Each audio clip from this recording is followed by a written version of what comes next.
मैं doctor Ghanshyam Verma Indira Gandhi medical college में skin department में एसोसिएट प्रोफेसर हूँ। और मैं आज आप सबको कोरोना वायरस इन्फेक्शन के बारे में कुछ बताने आया हूँ, कुछ सावधानियाँ बताने आया हूँ। जैसा कि हम सब जानते हैं, कोरोना वायरल इन्फेक्शन जो कि चाइना से शुरू हुआ था और उसके बाद यूरोप में, फिर उसके बाद अमेरिका में और उसके बाद हमारे देश में भी ये इन्फेक्शन काफ़ी तेज़ी से फैल रहा है। इस इन्फेक्शन से बचने के लिए हमें क्या क्या सावधानियां बरतनी चाहिए, उसके बारे में हमें कुछ बातों का ध्यान रखना चाहिए। सबसे पहले तो मैं कहना चाहूँगा, जैसे कि लॉकडाउन ख़त्म हो चुका है, उससे हमें ये समझना नहीं चाहिए कि ये सब कुछ ठीक ठाक हो गया है। जबकि अब हमें ज़्यादा रिस्पॉन्सिबिलिटी के साथ बिहेव करना है, ज़्यादा जागरूक रहना है और सावधानियों का पालन करना है। सबसे ज़रूरी है कि हम भीड़ भाड़ वाली जगह पे जाने से परहेज़ करें। जैसे कि मार्केट, मॉल्स या हॉस्पिटल हैं, वहाँ पर जब तक ज़रूरी नहीं है तब तक हम अननेसेसरीली ना जाएं। और जब भी हम ऐसी जगहों पे जाना हमारा ज़रूरी हो जाता है तो हम मास्क प्रॉपरली पहने। मास्क को प्रॉपरली पहनना बहुत ज़रूरी है। हम देखते हैं कि बहुत सारे लोग नाक पे मास्क नहीं लगाते हैं और मास्क प्रॉपरली नहीं पहनते हैं। तो मास्क नाक पे लगे, मुंह को पूरा अच्छी तरह से कवर करें और टाइटली बंधा रहे। दूसरी चीज़, जब भी हमने इन जगहों पे जाना है तो हम सोशल डिस्टेंसिंग का ध्यान रखें। जैसा कि कहा गया है, 2 गज की दूरी है बहुत ज़रूरी।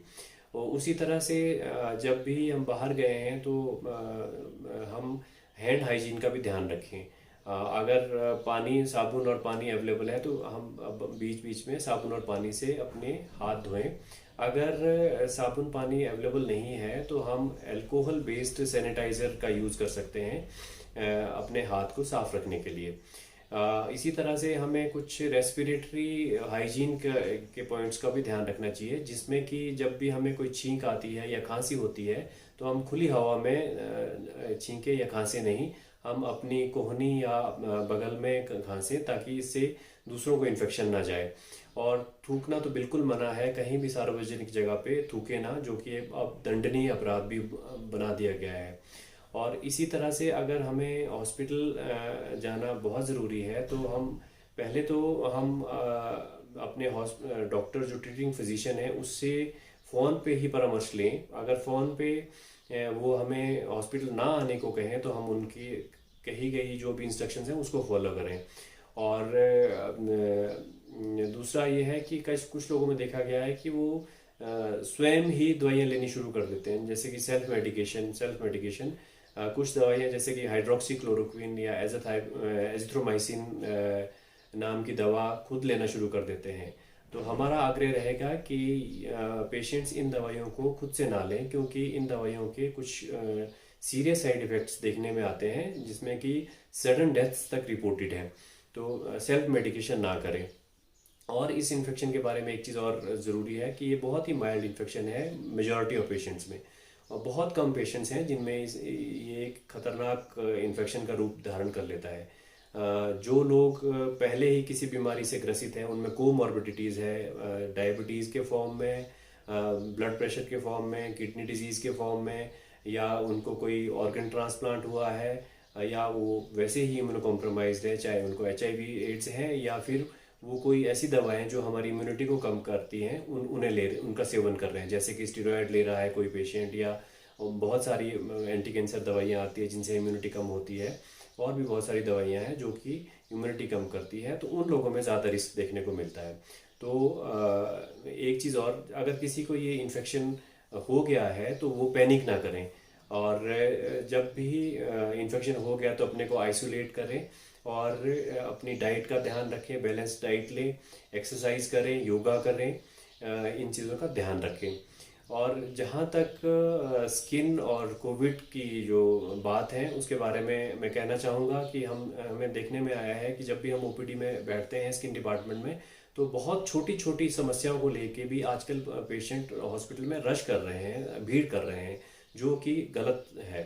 तो हमें चाहिए कि हम छोटी समस्याओं के लिए, अगर स्किन की छोटी समस्याएं हैं, किसी को पिंपल है, किसी को वॉट्स हैं, या किसी को मिलाज्मा है, या कोई स्कारिंग हो रही है या किसी को मास्क से थोड़ी बहुत खारिश हो रही है, तो वो फ़ोन पे भी हमसे डिस्कस कर सकते हैं रादर देन वो हॉस्पिटल में रश करें। और इसी तरह से कुछ पेशेंट्स हमारे ऐसे रहते हैं स्किन डिपार्टमेंट के, जो कि लंबी दवाइयों पे हमें उनको रखना पड़ता है, तो उनसे भी आग्रह करूंगा कि वो भी हमें पहले फ़ोन पे डिस्कस कर लें। अगर हमें लगेगा तो हम उनको हॉस्पिटल आने के लिए कह भी सकते हैं, अगर बहुत ही ज़रूरी होगा तो उनको हम एडमिट भी कर सकते हैं। तो कहने का मतलब ये है कि हम अननेसेसरली रश ना करें, अननेसेसरली भीड़ ना करें, और अपने को भी बचाएं इस इन्फेक्शन से और दूसरों को भी इस इन्फेक्शन से बचाएं। एक बहुत ही अच्छी बात किसी ने कही है कि हम इस इन्फेक्शन को अपने घर खुद लेके जाते हैं। ये इन्फेक्शन खुद से हमारे घर नहीं आता है। तो हम इस इन्फेक्शन से बचने के लिए जो भी सावधानियां ज़रूरी हैं और टाइम टाइम पे जो गवर्नमेंट गाइडलाइंस इशू करती है उनका ध्यान रखें।